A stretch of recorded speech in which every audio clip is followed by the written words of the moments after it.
ಘೋಷಣೆ ಮಾಡಿದ್ದಾರೆ ಅಂದ್ರೆ ಚುನಾವಣೆ ಸಂಬಂಧ ಮಾಡಿರುವಂತದ್ದು. ಇಷ್ಟು ದಿನ ಬಿಜೆಪಿ ಟೀಕೆ ಮಾಡಿದ್ರು. ಮೋದಿಯವರು ಬಿಜೆಪಿ ಪಕ್ಷದವರು ಅವ್ರು ಹೇಳೋದನ್ನ ಯಾವತ್ತೂ ನಡ್ಕೊಂಡಿಲ್ಲ.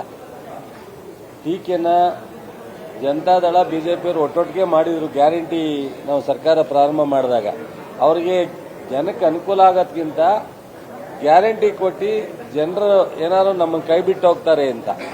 ಅದಾದಮೇಲೆ ಡೆಲ್ಲಿನಲ್ಲಿ ಅವರೇ ಕೊಟ್ಟರು ನಮಗಿಂತ ಜಾಸ್ತಿ. ಈಗ ಬಿಹಾರಲ್ಲಿ ಅನೌನ್ಸ್ ಮಾಡಿದ್ದಾರೆ. ಇದೆಲ್ಲ ನಿರಂತರವಾಗಿ ಬಿಜೆಪಿಯವರು ಯಾವುದೇ ವಿಚಾರದಲ್ಲಿ ಅವರ ಮಾತಿನಂತೆ ಸ್ಟಿಕನ್ ಆಗೋ ಪ್ರಶ್ನೆ ಇಲ್ಲ. ಮತ್ತು ಅವರಿಗೆ ಕರ್ನಾಟಕ ಇಡೀ ದೇಶಕ್ಕೆ ಮಾದರಿಯಾಗಿ ಕೆಲಸ ಮಾಡ್ತಾ ಇದೆ. ಡೆವಲಪ್ಮೆಂಟಲ್ಲೂ ಫೈನಾನ್ಷಿಯಲ್ ಡಿಸಿಪ್ಲಿನು. ನಮ್ಮ ಮುಖ್ಯಮಂತ್ರಿಗಳನ್ನ ಇವರು ಆರ್ಥಿಕವಾಗಿ ಹದಗೆಟ್ಟು ಹೋಗುತ್ತೆ ಅಂತ ಪ್ರಧಾನಿಗಳು ಟೀಕೆ ಮಾಡಿದರು. ಇವತ್ತು 2 ವರ್ಷ ಯಾವ ರೀತಿ ಬಜೆಟನ್ನು ಕೊಟ್ಟಿದ್ದಾರೆ, ಹಿಂದೆ ಇದ್ದಂಥ ಡಿಸಿಪ್ಲಿನ್ ತರೋಕ್ಕೆ ಎಷ್ಟು ಪ್ರಯತ್ನ ಮಾಡಿದ್ದಾರೆ. ಇವತ್ತು ರಾಜ್ಯದಲ್ಲಿ ಆರ್ಥಿಕ ಇಲಾಖೆ ಸುಭದ್ರವಾಗಿದ್ದು ಸರ್ಕಾರವನ್ನು ಗ್ಯಾರಂಟಿ ಜೊತೆಗೆ ಅಭಿವೃದ್ಧಿ ಕಡೆ ತಗೊಂಡೋಗಿ ಮಾಡ್ತಾ ಇದ್ದೀವಿ.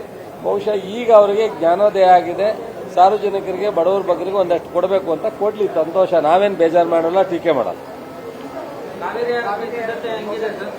ಅದು ಕೋರ್ಟಲ್ಲಿ ಒಂದಷ್ಟು ಡೀಟೇಲ್ ಕೇಳಿದ್ರು. ಡೀಟೇಲ್ನ ಇಲಾಖೆಯವರು ಎಜಿ ಮೂಲಕ ಸಬ್ಮಿಟ್ ಮಾಡ್ತಾ ಇದ್ದಾರೆ. ಅದಾದ ನಂತರ ಪ್ರೋಸೆಸ್ ಸ್ಟಾರ್ಟ್ ಮಾಡಿ ಕೋರ್ಟಲ್ಲಿ. ಸರ್, ಯಾರು ಯಾವ ಇಲಾಖೆಯಲ್ಲಿ ಏನೇನು ನಡೀತಾ ಇದೆ ಅನ್ನೋದನ್ನ MLAಗಳ ಜೊತೆನೂ ಮಾತಾಡಿ ಮಂತ್ರಿಗಳ ಜೊತೆನೂ ಮಾತನಾಡಿದ್ದಾರೆ. ನನ್ನ ಇಲಾಖೆದು ಯಾರು MLAಗಳು ಅಂಥದ್ದೇನು ಹೆಚ್ಚು ಪಾಯಿಂಟ್ ಔಟ್ ಮಾಡಿರಲಿಲ್ಲ. ನಮ್ಮ ಗಣೇಶು ಅವರ ಏರಿಯಾದಲ್ಲಿ ಯಾವ್ದಾರು ಒಂದು ಕೃಷಿಗೆ ಸಂಬಂಧಪಟ್ಟಂಥದ್ದು ಏನಾದ್ರು ಒಂದು ಕಾಲೇಜು ಅಥವಾ ಸಂಶೋಧನಾ ಕೇಂದ್ರ ಆಗಬೇಕು ಅಂತ ಒಂದು ಬರ್ಕೊಟ್ಟಿದ್ದಾರೆ. ಅದು ನನ್ನ ಗಮನಕ್ಕೆ ತಂದಿದ್ದಾರೆ. ನಾನು ಮುಖ್ಯಮಂತ್ರಿ ಅವರ ಹತ್ರ ಮಾತಾಡ್ತೀನಿ.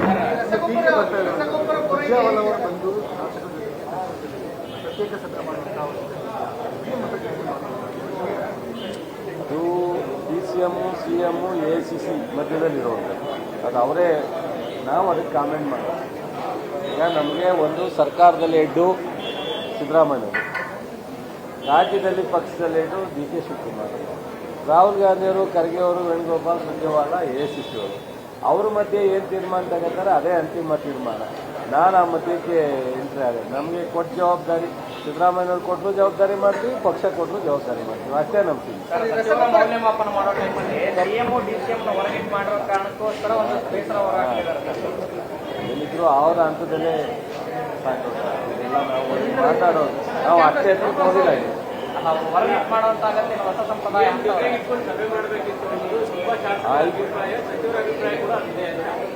ಆಯಿತು ಇರ್ಬೋದು, ಅದನ್ನು ಅವರೇ ಡಿಸ್ಕಸ್ ಮಾಡ್ಕೊಂಡು ಸಪ್ರೇಟ್ ಆಗ್ತದೆ.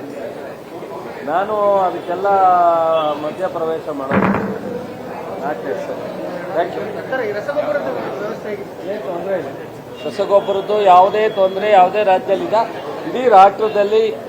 ಸೊ ಇಂಪೋರ್ಟ್ ಆಗ್ತಾ ಇಲ್ಲ. DAP, ಯೂರಿಯಾ ಎಲ್ಲ ಕೊರತೆ ಇದೆ. ಆದರೆ ಕೊಡೋ ಅಂಥದ್ದನ್ನೇ ಮ್ಯಾನೇಜ್ ಮಾಡಿ ನಮ್ಮೆಲ್ಲರಿಗೂ ರೈತರಿಗೂ ಕನ್ವಿನ್ಸ್ ಮಾಡಿ, MLAಗಳು ಮಂತ್ರಿಗಳಿಗೂ ಕನ್ವಿನ್ಸ್ ಮಾಡಿ ಕಾಂಪ್ಲೆಕ್ಸನ್ನು ಜೊತೆಲಿ ಉಪಯೋಗಿಸಿ ಮಾಡ್ತಾ ಇದ್ದೀವಿ.